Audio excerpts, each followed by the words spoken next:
पवन काजल जी से कि वो कटौती प्रस्ताव पर आगे चर्चा करें। माननीय पवन काजल। माननीय अध्यक्ष महोदय, मांग संख्या 9 स्वास्थ्य और परिवार कल्याण पर कटौती प्रस्ताव पर बोलने के लिए खड़ा हुआ हूं। आपने मुझे समय दिया, आपका आभार। मैं बात करना चाह रहा हूं सर, माननीय अध्यक्ष जी, प्रदेश का दूसरा सबसे बड़ा medical college Tanda per day इस हॉस्पिटल की जो ओपीडी है सर 2000 से लेके 2500 तक है और ये लगभग 6 डिस्ट्रिक्टों के यहाँ पर पेशेंट आते हैं। और इसमें जो सीटी स्कैन है सर, सीटी स्कैन की वेटिंग 2 महीने और एमआरआई की वेटिंग 3 महीने और अल्ट्रासाउंड की वेटिंग सर 1 महीना। मैं माननीय अध्यक्ष जी आपके माध्यम से ये कहना चाह रहा हूं कि इतना प्रदेश का दूसरा सबसे बड़ा संस्थान हो और जिसकी ओपीडी 2000-2500 के लगभग पर डे हो और उस संस्थान में केवल 1 सीटी स्कैन हो, 1 एमआरआई हो। यहाँ से इस टांडा मेडिकल कॉलेज में सर चंबा से, भरमौर से, चुरा से, जिला कांगड़ा की 15 विधानसभा से ओवरलोडेड है। आए दिन यहाँ पे पिछले 5-6 महीने से इस प्रदेश के दूसरे सबसे बड़े संस्थान में 6 महीने से आपकी 4 की 4 जो लिफ्टें हैं वो सारी खराब है। आप खुद इसका अंदाजा लगा सकते, प्रदेश का दूसरा सबसे बड़ा संस्थान और इसकी जो हालत है आपके सामने। माननीय अध्यक्ष जी, ये जो सीटी स्कैन की जो चंबा से, चुरा से, भरमौर से या 15 विधानसभा से कोई भी टांडा मेडिकल कॉलेज में आता है, डॉक्टर के पास आता है और डॉक्टर उसको बोलता है कि आप सीटी स्कैन करा के लाओ।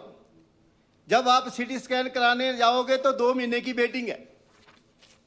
और एक भी मैं आपको बता देना चाहता हूं सर, आए दिन कई बार इससे पहले भी मैं जब भी 2012 से इस माननीय सदन में आया और टांडा मेडिकल कॉलेज के बारे में मैं हमेशा ही बोलता रहा हूं।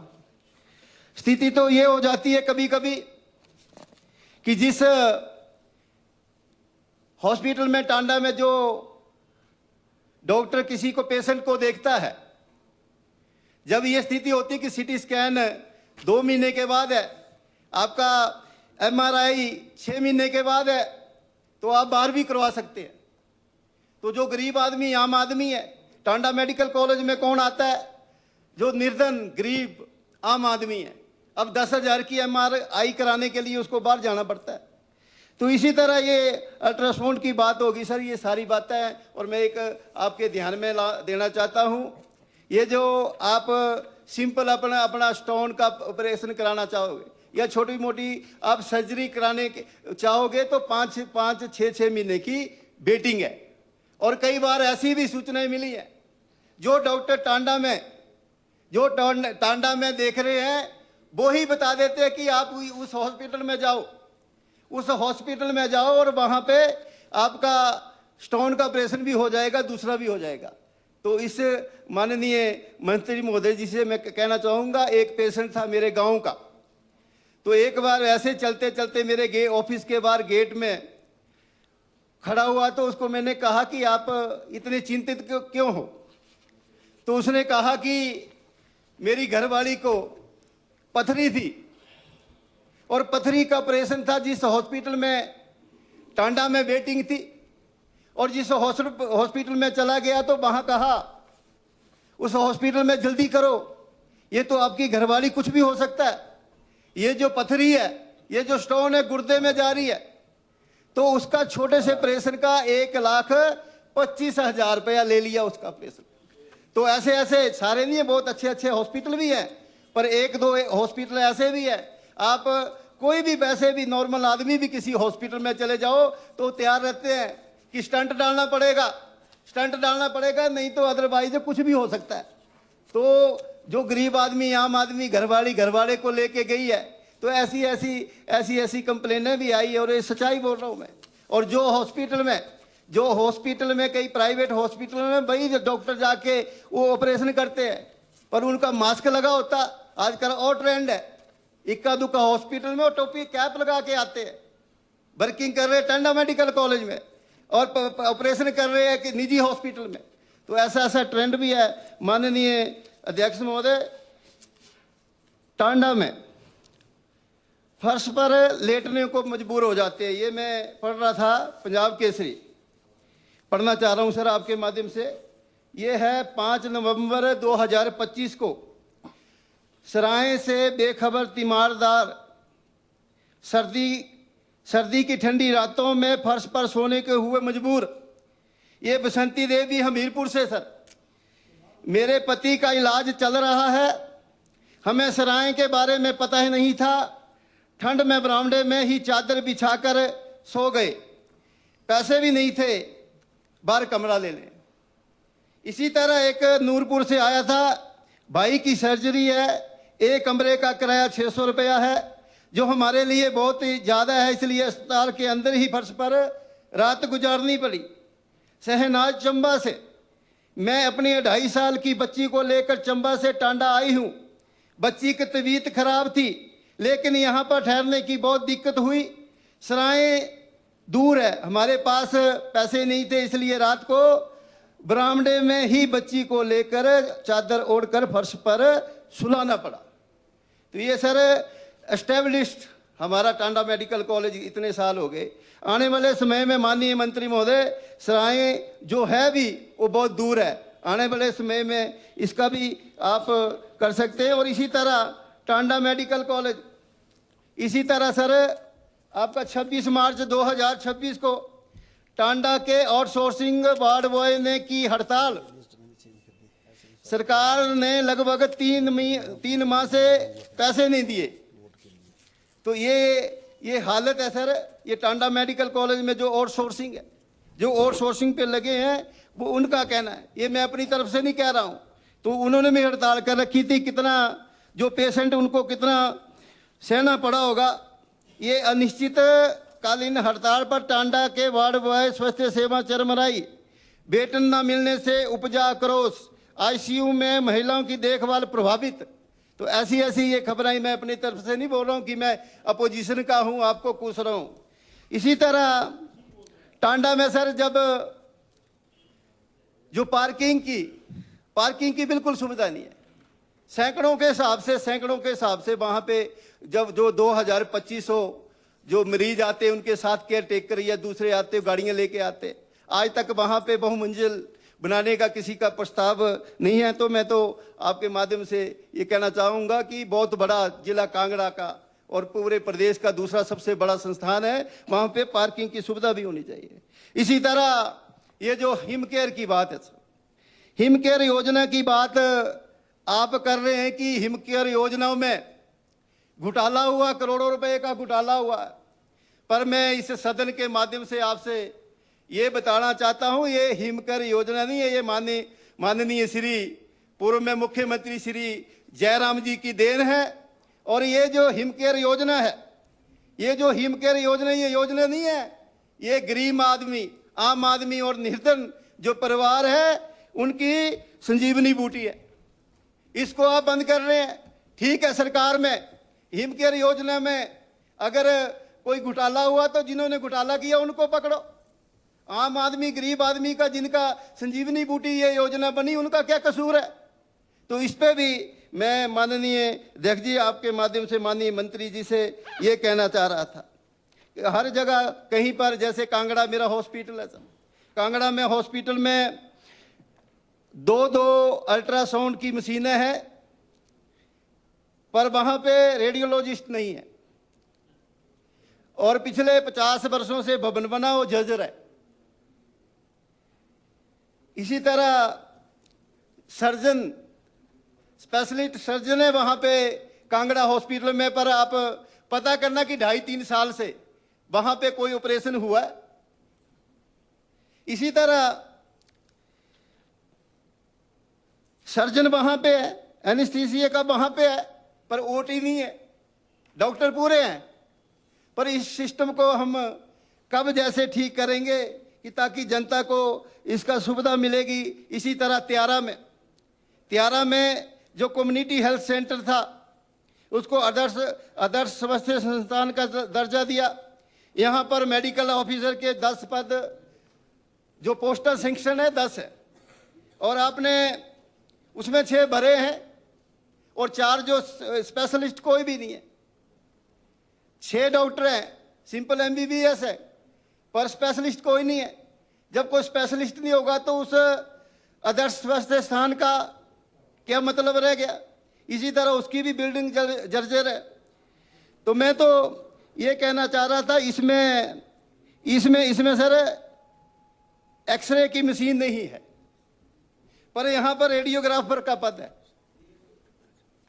तो ये आदर्श स्वास्थ्य संस्थान सर, ये जो यहाँ पे एक्सरे की मशीन की होना भी जरूरी है, CT स्कैन का जरूरी, अल्ट्रासाउंड की जरूरी है। मैं तो ये कहना चाह रहा था, इस बार माननीय मुख्यमंत्री महोदय जी ने हमारा जो विधायक निधि को कट लगाया, ये विधायक निधि को कट लगाया। इस बार मैं सोच रहा था ये त्यारा का जो संस्थान है, यहाँ पे मैं विधायक निधि से एक्सरे मशीन, रेडियोग्राफर एक्सरे की मशीन भी मैं विधायक निधि से दूंगा, और CT स्कैन की भी कोशिश करूंगा, अल्ट्रासाउंड की भी कोशिश करूंगा।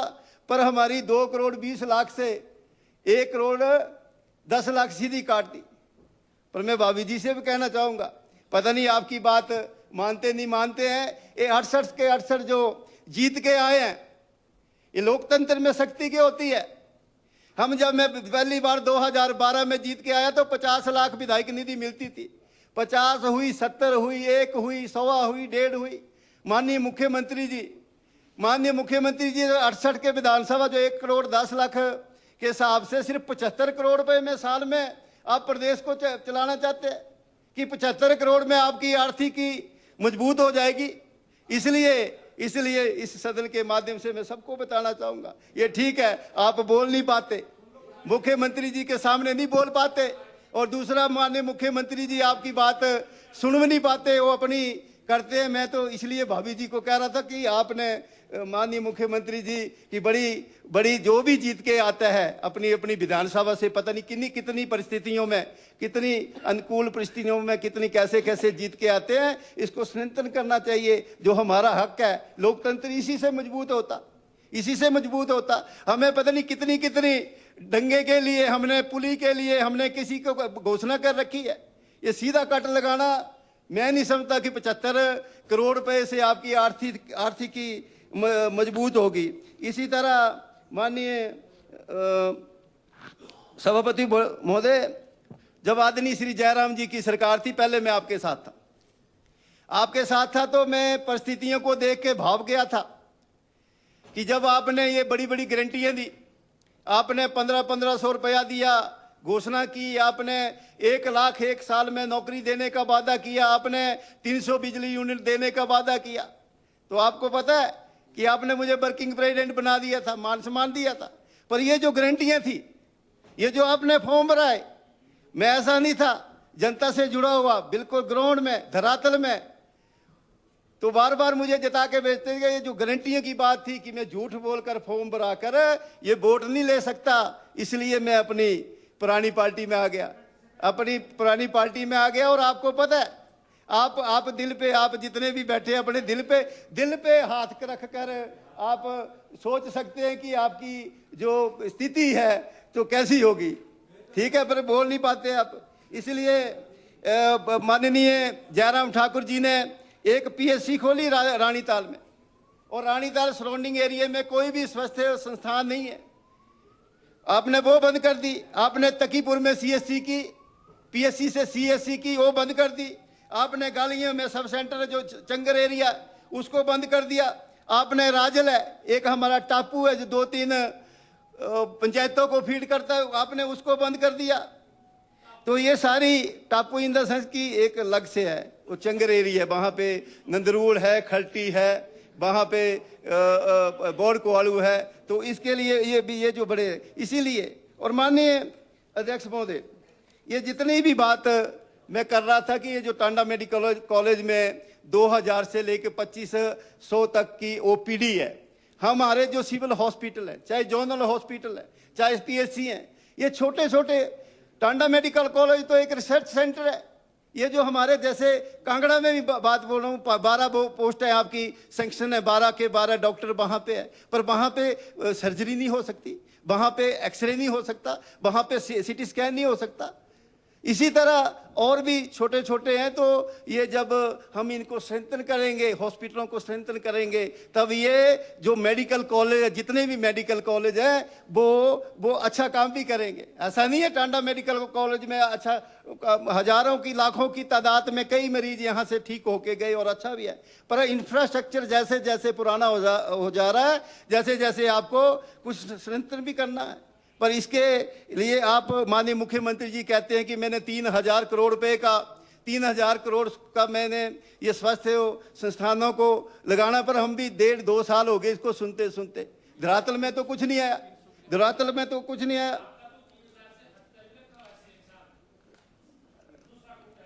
तो इन्हीं माननीय सभापति महोदय, ये मेरी जो बातें थी, ये और इससे बड़ी बात क्या हो सकती, इससे बड़ी बात क्या हो सकती सर माननीय मंत्री महोदय, इससे बड़ी बात क्या होती। हिमाचल में बनी 71 दवाओं समेत देश भर में सैंपल हुए फेल। ये अमर उजाला 24 फरवरी 2026 को, ये दिव्य हिमाचल 24 मार्च 2026 को, हिमाचल में बनी 72 दवाएं खाने लायक नहीं। ये पंजाब केसरी 24 मार्च 2026 को, हिमाचल में बनी दवाएं 73 सैंपल फेल। माननीय सभापति महोदय, ये मुझे समझ नहीं आ रहा है। हमारा प्रदेश छोटा सा प्रदेश, शांति प्रिय प्रदेश, देवभूमि, पर ये अखबारों के माध्यम से ये सैंपल फेल होना, ये हॉस्पिटलों की तो हालत तो वैसे है, तो ये सैंपल फेल होना कितनी शर्मिंदगी की बात है। माननीय सभापति महोदय, माननीय मंत्री जी, टांडा मेडिकल कॉलेज में जब भी सरकार कोई बनती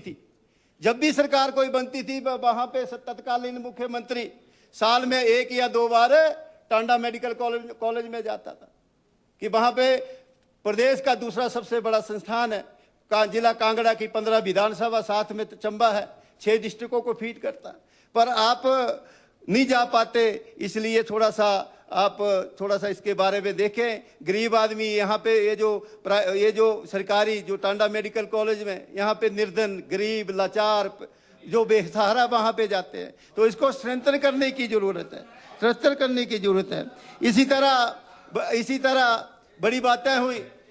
टांडा में कॉलेज रोबोटिक सर्जरी का होना जो शुरू हुई है, please don't disturb. Robotic surgery शुरू हुई, ठीक है, आपने अच्छी शुरुआत की, पर महंगी रोबोटिक सर्जरी धनराशि कब, इसमें फिर में फरमान आ गया कि रोबोटिक जब सर्जरी करेंगे उसको 50 या 60 हजार रुपया भी लगेगा।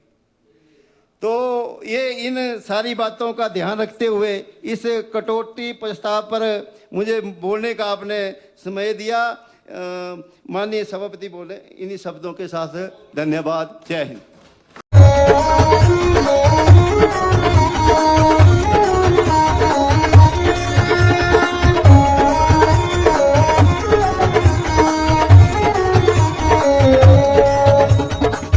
नमस्कार, मैं Alka Bhardwaj, principal Gurukul international school Kunihar.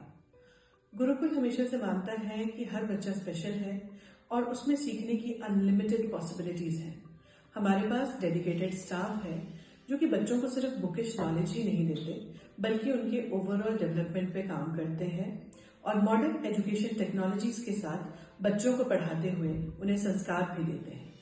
मैं आपको बताना चाहूंगी कि नेक्स्ट सेशन के लिए एडमिशन शुरू हो चुकी है, जिसमें कि इस बार हम ग्रेड नर्सरी से ग्रेड 1 तक नई एडमिशन में एडमिशन फीस नहीं ले रहे हैं और ग्रेड 2 से ग्रेड 10 तक एडमिशन फीस पर 50% की छूट है।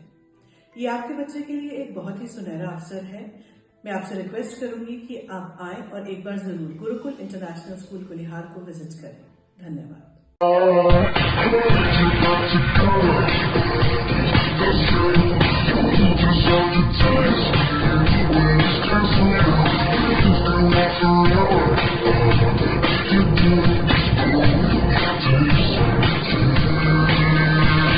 Looking for a school that shapes not just students but future leaders? Welcome to Kasoli International Public School, a world-class residential institution where learning goes beyond classrooms. With a strong academic foundation, an advanced curriculum, and excellence in sports and co-curricular activities, we focus on complete development. Nutritious food, a safe boarding environment, and experienced teachers living on campus ensure constant care, discipline, and guidance. Enroll your child at Kasoli International Public School today. Admissions are now open.